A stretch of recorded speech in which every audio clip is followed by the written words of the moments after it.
don't really know what comes next. I'm just doing my best, even though I'm so stressed out. Everything just feels like a test that I fail, so depressed when I can't seem to get out. But something deep inside. Pernahkah kamu merasa tubuh tuh gampang pegel, lelah, atau bahkan sulit fokus tanpa sebab yang jelas? Mungkin peradangan kronis adalah biang keladinya. Selamat datang di Techie Bites and Longevity, channel yang membahas makanan, gaya hidup, dan teknologi untuk hidup sehat, panjang umur, dan tetap awet muda.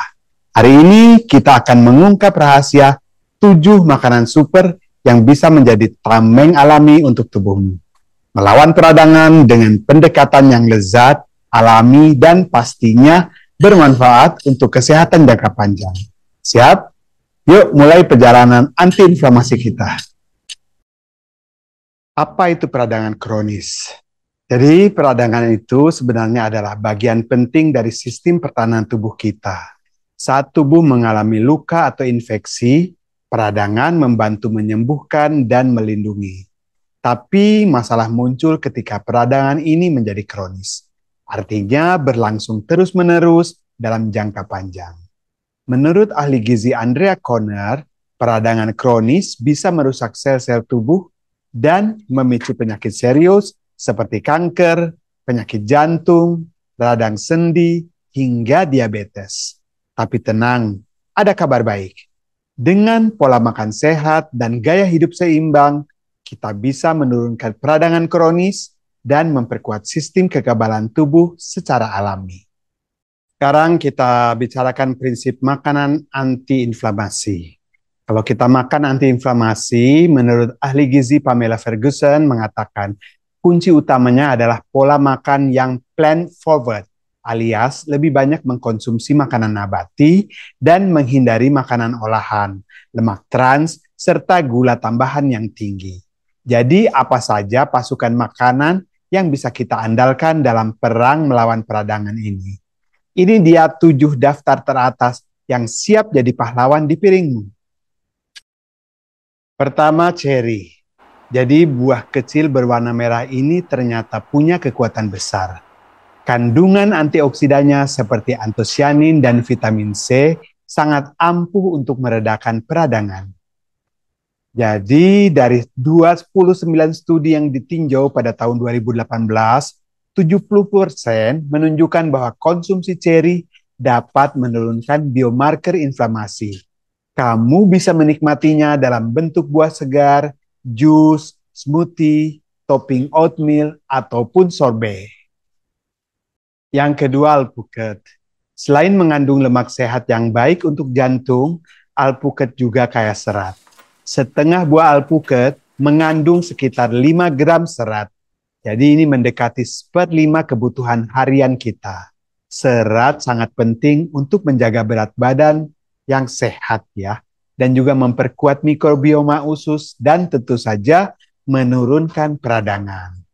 Ketiga adalah beet ya, sayuran berwarna ungu cerah ini mengandung betaline ya, fitonutrien yang berfungsi mirip dengan antosianin dalam ceri. Beet ini bisa dikonsumsi sebagai jus, bisa juga dipanggang atau dijadikan campuran salad. Rasanya unik dan manfaatnya luar biasa. Sedikit catatan untuk beet. Beberapa orang khawatir dengan asam oksalat pada beet yang bisa memicu asam urat atau batu ginjal. Solusinya, cukup masak beet dengan cara direbus atau dikukus. Dan jangan konsumsi berlebihan. Terutama jika kamu memiliki riwayat masalah tersebut. Porsi sedang itu aman kok. Dan yang keempat, ikan berlemak seperti salmon liar, sarden, dan makarel. Ini adalah ikan-ikan laut dalam ya. Oke. Jadi ikan ini kaya akan asam lemak omega 3 yang terbukti dapat mematikan gen-gen proinflamasi dalam tubuh. Kalau kamu tidak mengkonsumsi ikan, bisa diganti dengan sumber omega 3 nabati seperti biji chia, biji rami, atau kenari. Kelima adalah kacang-kacangan, seperti almond, kenari, pistachio, dan mete. Sebuah studi menunjukkan bahwa konsumsi 30 hingga 65 gram kacang per hari bisa menurunkan kadar protein C, reaktif, dan interleukin 6. Dua indikator utama peradangan dalam darah kita.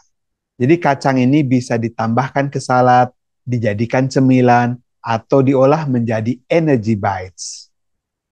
Nomor 6, sayuran hijau tua seperti kale, bayam, dan collard greens. Sayuran ini kaya lutein, folat, dan vitamin K yang terbukti memperlambat proses peradangan. Penelitian menunjukkan bahwa konsumsi satu porsi sayuran hijau per hari dikaitkan dengan penurunan fungsi kognitif pada usia lanjut. Jadi jangan ragu menambahkan sayur ke piringmu setiap hari.